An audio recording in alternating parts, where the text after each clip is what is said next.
बेटा आज हम लोग रिफ्रैक्शन एट स्फेरिकल सरफेसेस जो है वो देखने वाले हैं कि अगर रे ऑफ लाइट जो है वो स्फेरिकल सरफेस पे जो है वो स्ट्राइक करे और स्फेरिकल सरफेस के दोनों साइड्स पे अगर रिफ्रैक्टिव इंडेक्स की वैल्यू अलग हो तो किस तरीके से जो है वो इमेजेस का फॉर्मेशन जो है वो हम लोगों के पास होता है। ये सारा कुछ जो है वो हम देखने वाले हैं।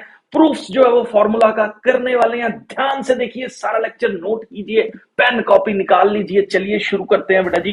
तो ये हम लोगों के पास बेटा जी कोई भी स्फेरिकल सरफेस है जिसके इस साइड का रिफ्रैक्टिव इंडेक्स जो है वो हम लोगों ने जो है वो μ2 के बराबर जो है वो मान लिया। और यहां पे मैं ये एज्यूम करके चल रहा हूं कि ये वाला जो मीडियम है ये हम लोगों के पास एक डेंजर मीडियम वाली कैटेगरी के अंदर जो है वो आता है।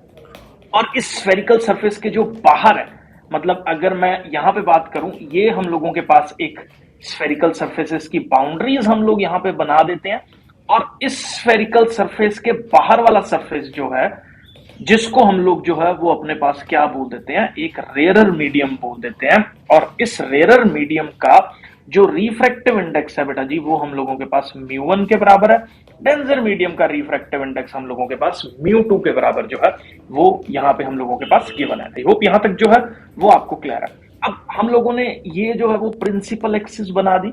जो पोल से पास होती हुई लाइन है उसको हम लोग प्रिंसिपल एक्सिस बोल देते हैं। परपेंडिकुलरली इस इंटरफेस पे जो है वो स्ट्राइक कर रही है। ये पर्टिकुलर ओ से जो है वो हम लोग यहाँ पे कोई भी ऑब्जेक्ट जो है वो प्लेस कर रखा है। मैं यहाँ पे बेसिकली एक पॉइंट ऑब्जेक्ट ले रहा हूं, इससे काफी इजी हो जाता है चीजों को डिराइव करना। तो यहाँ पे हम लोगों ने पॉइंट ऑब्जेक्ट जो है वो ले लिया। अब ये पर्टिकुलर आई से जो है ये हम लोगों के पास एक फाइनल इमेज का फॉर्मेशन जो है वो हम लोगों के पास यहाँ पे हो रहा है। तो देखो, ऑब्जेक्ट से जो है वो रे ऑफ लाइट स्ट्राइक करेगी कौन से वाले पॉइंट पे, इस डी पॉइंट पे जो है वो रे ऑफ लाइट स्ट्राइक कर रही है। अब डी पॉइंट के राइट साइड पे, मतलब डी पॉइंट से इस साइड पे अगर आप देखो तो इस पर्टिकुलर इंटरफेस के दूसरी साइड पे जो रिफ्रैक्टिव इंडेक्स है उसका वैल्यू जो है वो बढ़ जाता है, जिसकी वजह से जो रे है वो टुवर्ड्स द नॉर्मल जो है वो हम लोगों के पास बेंडिंग करती है। अब ये टुवर्ड्स द नॉर्मल बेंडिंग करने के लिए हम लोगों को नॉर्मल ड्रॉ करना होगा। नॉर्मल किस तरीके से ड्रॉ करते हैं, पहले टेंजेंट ड्रॉ करो इस पर्टिकुलर पॉइंट पे और इसी पॉइंट पे जो है वो टेंजेंट के परपेंडिकुलर लाइन ड्रॉ करो, जिस पर्टिकुलर लाइन को हम लोग यहाँ पे जो है वो नॉर्मल बोल देते हैं। तो इस पर्टिकुलर जगह पे ये डॉटेड लाइन जो है this is our normal line. तो जब भी लाइट जो है वो कौन से मीडियम से बेटा जी, रेयरर मीडियम से लाइट जो है वो डेंजर मीडियम के ऊपर जो है वो फॉल कर रही है तो light will bend towards the normal. देखो, अगर कोई भी यहाँ पे स्फेरिकल सरफेस अलग रिफ्रैक्टिव इंडेक्स का ना पड़ा होता तो ये रे ऑफ लाइट जो है वो बिल्कुल सीधी पास हो जाती। लेकिन अब डेंजर मीडियम क्योंकि आ गया तो ये पर्टिकुलर लाइट जो है वो इस डायरेक्शन में टुवर्ड्स द नॉर्मल बेंड कर जाएगी और ये इसका नया पाथ जो है वो होगा। ठीक है, तो अब एक पर्टिकुलर रे जो है वो इस पॉइंट से जो है वो पास कर रही है, दूसरा रे जो है वो मैं ऐसे परपेंडिकुलरली फॉल करवा रहा हूं, ये एज इट इज इसी तरीके से जो है वो जाने वाला है क्योंकि इसका जो नॉर्मल है वो उसी के ऊपर इंसिडेंट रे जो है वो फॉल कर रही है। तो हम लोगों ने स्नेल्स लॉ के अंदर ये कॉन्सेप्ट पढ़ा था कि अगर इंसिडेंट रे कोइंसाइड करे नॉर्मल के साथ तो रिफ्रैक्टेड रे एकदम सीधी विदाउट एनी डिफ्लेक्शन जो है वो पास करती है। तो यहां पे देखो, ये पर्टिकुलर नॉर्मल है, इसी के ऊपर इंसिडेंट रे जो है वो जा रही है। तो एज इट इज इसी तरीके से जो है वो हम लोगों के पास पास हो जाएगी। आई होप बेटा जी यहां तक जो है वो क्लियर है आपको। अब मैं एक बार एंगल्स जो है वो डिफाइन कर देता हूं। ये आई एंगल है जिसको हम लोग इंसिडेंट एंगल बोलते हैं और ये आर एंगल है जिसको हम लोग रिफ्रैक्शन का एंगल जो है वो यहां पे बोल देंगे, क्योंकि incident angle is the angle which the incident ray, this particular is the incident ray, और ये जो डॉटेड नॉर्मल के साथ जो एंगल बन रहा है that is the incident angle. और रिफ्रैक्टेड एंगल जो है विच द रिफ्रैक्टेड रे, ये हम लोगों के पास जो है ये रिफ्रैक्टेड रे है।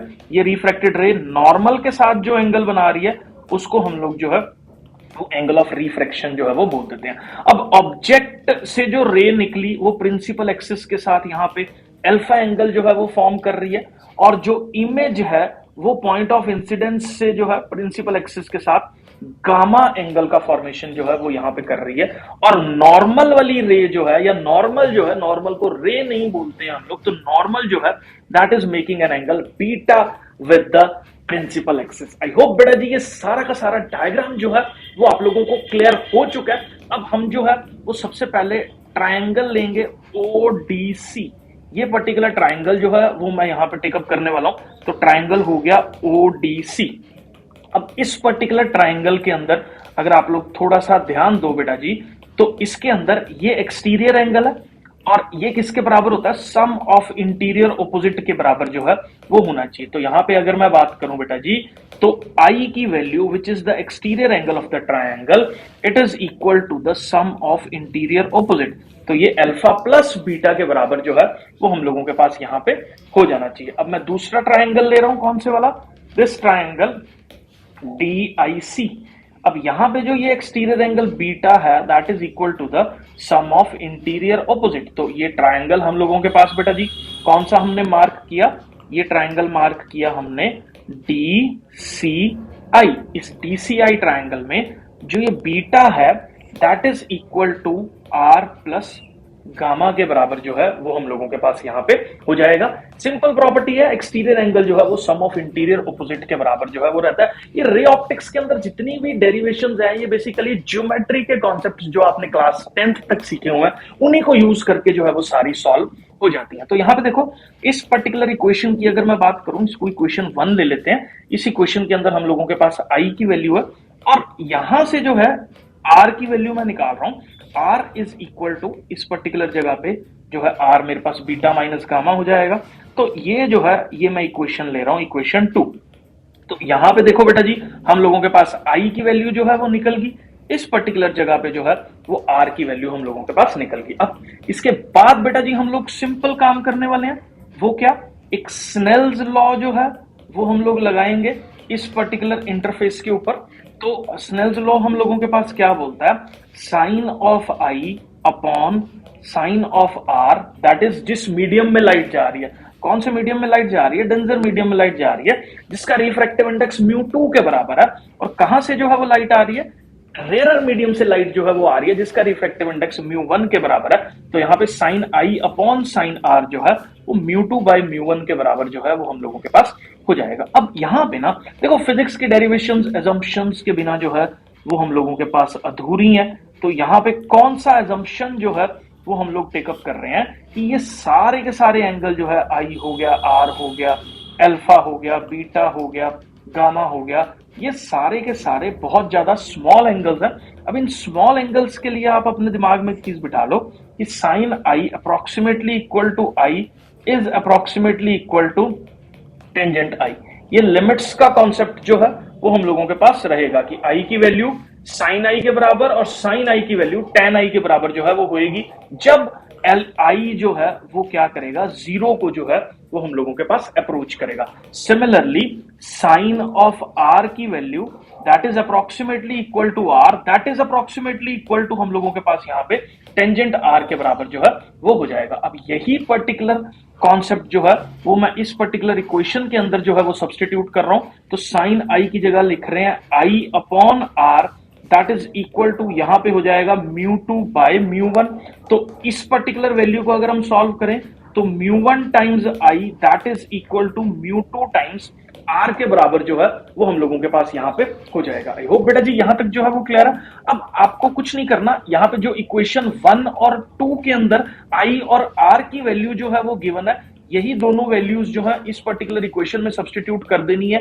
तो इस पर्टिकुलर जगह पे देखो दिस पर्टिकुलर इक्वेशन इंप्लाइज, अब मैं आई की वैल्यू सब्सटीट्यूट कर रहा हूं दैट इज μ1 टाइम्स आई की वैल्यू है हम लोगों के पास alpha plus beta that is equal to μ2 times r जो है वो बेटा जी हम लोगों के पास किसके बराबर है, बीटा माइनस गामा के बराबर जो है वो यहाँ पे आर की वैल्यू हम लोगों के पास गिवन है। आई होप यहां तक जो है वो बेटा जी आप लोगों को क्लियर हो चुका है। अब इसके बाद हम लोग क्या कॉन्सेप्ट यूज करने वाले हैं, मैंने यहां पे बोला आई भी स्मॉल है, आर भी स्मॉल है, अल्फा बीटा गामा सारे स्मॉल है। तो इसका मतलब अल्फा की वैल्यू साइन अल्फा के बराबर है, साइन अल्फा की वैल्यू टेन अल्फा के बराबर होगी। जैसे साइन आई की वैल्यू आई के बराबर है, आई की वैल्यू टेन आई के बराबर है, उसी तरीके से हम लोगों के पास जो साइन अल्फा है that is approximately equal to alpha that is approximately equal to tangent alpha.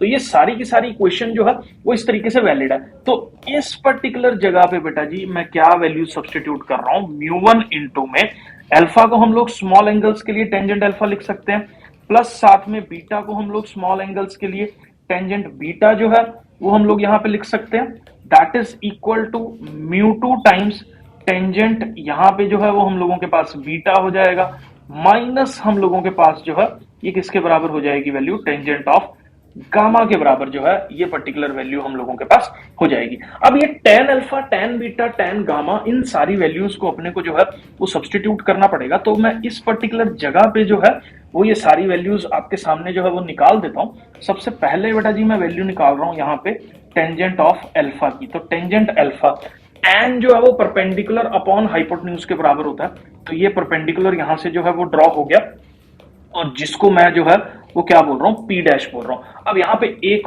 और एजम्पशन जो है वो हम लोग लेके चल रहे हैं कि जो पी और पी डैश पॉइंट है that are very very close to each other. P और पी डैश पॉइंट बहुत क्लोज है एक दूसरे के, जिसकी वजह से जो टेंजेंट अल्फा है that can be written as approximately equal to DP by OP. क्यों? क्योंकि ये पर्टिकुलर पी डैश पॉइंट और ये पी वाला पॉइंट बहुत क्लोज है एक दूसरे के। तो यहां से मैंने टेंजेंट अल्फा की वैल्यू डीपी बाय ओपी के बराबर जो है वो पुट कर दी। अब इसी पर्टिकुलर जगह से अगर मैं टेंजेंट ऑफ बीटा की वैल्यू निकालूं तो tangent of beta is equal to DP by किसके बराबर हो जाएगा, ये पीसी के बराबर जो है ये हम लोगों के पास इसकी वैल्यू हो जाएगी। आई होप बेटा जी यहां तक जो है वो क्लियर है। उसके बाद देखो हम लोगों को और एक और वैल्यू निकालनी है, दैट इज यहाँ पे टेंजेंट गामा। तो टेंजेंट गामा की अगर मैं बात करूं तो tangent gamma is equal to DP by यहाँ पे जो है वो हम लोगों के पास पी आई के बराबर जो है वो हो जाएगा। आई होप यहां तक जो है वो क्लियर है। अब यही तीन वैल्यूज जो हम लोगों ने tan अल्फा, tan बीटा और tan गामा की निकाली है, ये इस पर्टिकुलर इक्वेशन के अंदर जो है ये लास्ट के अंदर जो हम लोगों ने लिखी है, इसमें ये वाली सारी वैल्यूज जो है वो सब्स्टिट्यूट करेंगे। तो अब बेटा जी ये tan अल्फा, tan बीटा और tan गामा की वैल्यूज जो है वो मैं इस पर्टिकुलर इक्वेशन में जो है वो पुट कर रहा हूं। ध्यान से जो है वो इसको देख लेना। तो यहाँ पे हो जाएगा हम लोगों के पास म्यू1 टाइम्स टेंजेंट अल्फा की वैल्यू जो है that is basically equal to D P by OP के बराबर है, प्लस टेंजेंट बीटा जो है वो बेटा जी हम लोगों के पास किसके बराबर है, डी पी डिवाइडेड बाय जो है वो हम लोगों के पास पीसी के बराबर है। That is equal to mu two times जो है वो हम लोगों के पास tangent beta which is DP by PC के बराबर है, minus tangent gamma which is हम लोगों के पास डीपी बाय पी आई के बराबर जो है ये हम लोगों के पास हो गया। तो अब ये देख लो एक बार, इसको हमने करेक्टली सब्स्टिट्यूट कर दिया। Tangent alpha DP by OP है तो यहाँ पे डीपी बाय ओपी एकदम करेक्टली लिख दिया हमने। टेंजेंट बीटा जो है वो डीपी बाय पीसी आ गया, बिल्कुल ठीक आ गया। Tangent beta DP by PC आ गया, और टेंजेंट गामा की वैल्यू जो है वो हम लोगों के पास डीपी बाय पी आई के बराबर जो है वो इस पर्टिकुलर जगह पे आ जाएगी। अब न्यूमरेटर के अंदर अगर आप थोड़ा सा ध्यान दो तो ये जो डीपी डीपी डीपी डीपी वाला फैक्टर है ये कॉमन लेके हम लोगों ने जो है वो कट कर देंगे। तो इसको कॉमन लेके जब कट करेंगे तो हम लोगों के पास ये इक्वेशन बचेगी म्यू1 बाय 1 अपॉन ओपी बचा, प्लस यहाँ पे 1 अपॉन पी सी के बराबर जो है वो बच जाएगा, प्लस यहाँ पे जो है ये ऐसे हो जाएगा दैट इज इक्वल टू ये हम लोगों के पास किसके बराबर है, mu two times 1 upon P C minus 1 upon P I के बराबर जो है ये हम लोगों के पास यहाँ पे हो जाएगा। अब बेटा जी इसको थोड़ा सा ध्यान से देखते हैं। अब इस पर्टिकुलर जगह पे देखो ओपी की वैल्यू जो है ये वाला जो है ये ओपी के बराबर है, और इस पर्टिकुलर ओपी की जो वैल्यू होगी बेटा जी हम लोगों के पास ये पर्टिकुलर वैल्यू जो है that is the distance of the object from the pole. तो ये पर्टिकुलर वैल्यू माइनस यू के बराबर जो है ये होने वाली है। जो पी आई की वैल्यू है ये हम लोगों के पास जो है वो v के बराबर होने वाली है, और this particular value is equal to the radius of curvature r के बराबर जो है ये होने वाली है। अब देखो v और r पॉइंट इसके राइट में लाई कर रहे हैं तो इनकी वैल्यूज जो है वो पॉजिटिव होने वाली हैं। u इस पॉइंट के साइन कन्वेंशन के हिसाब से लेफ्ट पे लाई कर रहा है तो इसकी वैल्यू जो है ये हम लोगों के पास नेगेटिव जो है वो हो जाएगी। तो अब इन्हीं वैल्यूज को जो है वो मैं यहाँ पे पुट कर रहा हूँ, दैट इज यहाँ पे हो जाएगा mu one by OP, 1 by OP is 1 by minus of u, plus 1 by PC, PC is equal to r that is equal to mu two times 1 by यहाँ पे हो जाएगा आर माइनस पी आई, तो ये हो जाएगा 1 बाय वी के बराबर। तो ये वैल्यू जो है ये हम लोगों के पास यहाँ से निकल के जो है वो आ जाएगी। अब इन्हीं वैल्यूज को जो है वो मैं आगे फर्दर सॉल्व कर रहा हूं, तो दैट इज ये हो जाएगा mu 1 by minus of u plus यहाँ पे म्यू 1 बाय यहाँ पे r, that is equal to mu 2 by यहाँ पे जो है वो आर हो जाएगा माइनस म्यू 2 बाय वी के बराबर जो है ये हो जाएगा। अब ये वाला जो फैक्टर है इसको मैं लेफ्ट हैंड साइड पे लेके जा रहा हूं, तो ये हो जाएगा mu 2 by v minus of mu 1 by u, that is equal to mu 2 minus mu 1 हो जाएगा यहाँ पे, डिवाइडेड बाय जो है यहाँ पे आर जो है हम लोगों के पास आ जाएगा। तो यही एक फॉर्मूला जो हम लोगों को refraction at the spherical surfaces का था वो हमारे पास जो है वो डिराइव हो गया। ठीक है, तो इसको मैं एक बार आपको यहाँ पे समझा देता हूँ एकदम सिंपल तरीके से। मैं एक बार रीड्रॉ जो है वो कर रहा हूँ एक स्फेरिकल सरफेस को। तो ये जो है हम लोगों के पास पोल प्रिंसिपल एक्सिस का जो है वो काम कर रहा है, इसका रिफ्रैक्टिव इंडेक्स म्यू 2 है, इसका म्यू 1 है, ये पर्टिकुलर ओ का काम कर रहा है, ये पर्टिकुलर वी या आई इमेज का जो है वो हमारे पास यहाँ पे काम कर रहा है। तो म्यू 2 मतलब जहां पे रे जा रही है उसका रिफ्रैक्टिव इंडेक्स बाय जितने डिस्टेंस पे उसकी इमेज बन रही है, ये हो गया। देखो न्यूमेरिकल्स के लिए ये बहुत ज्यादा जरूरी है इसको समझना फॉर्मूला को। तो पहले म्यू 2 बाय वी आ रहा है, मतलब जिस रिफ्रैक्टिव इंडेक्स में रे जा रही है वो कितनी दूर इस पोल से बन रही है, that is actually a distance v. Mu 1 by u मतलब जिस रिफ्रैक्टिव इंडेक्स में ऑब्जेक्ट पड़ा हुआ है और वो पर्टिकुलर ऑब्जेक्ट कितने डिस्टेंस पे जो है वो प्रेजेंट है, इन दोनों का डिफरेंस इज इक्वल टू दोनों रिफ्रैक्टिव इंडेक्सेस का डिफरेंस, जिसमें अंदर डेंजर वाला पहले लिखना है, रेयर वाला बाद में लिखना है, डिवाइडेड बाय इस जो स्फेरिकल सरफेस है उसके रेडियस के बराबर जो है वो डिवाइड कर देना। तो इस तरह से जो है वो ये फॉर्मूला एकदम से जो है वो जस्टिफाइड हो जाता है। आपको पूरी की पूरी डेरिवेशन याद कर लेनी है, पेपर के अंदर बहुत ज्यादा जो है इसके ऊपर क्वेश्चंस न्यूमेरिकल्स जो है वो आ सकते हैं। इसी डेरिवेशन के ऊपर जो है एक लेंस मेकर फॉर्मूला का कॉन्सेप्ट है जो काफी ज्यादा इंपॉर्टेंट रहता है पेपर पॉइंट ऑफ व्यू से, वो हम लोग नेक्स्ट लेक्चर्स में जो है वो करने वाले हैं। आई होप बेटा जी ये सारा लेक्चर जो है वो आप लोगों को क्लियर हो गया। वीडियो अच्छा लगा तो चैनल को सब्सक्राइब कर दीजिए और लाइक और शेयर करना बिल्कुल मत भूलिएगा।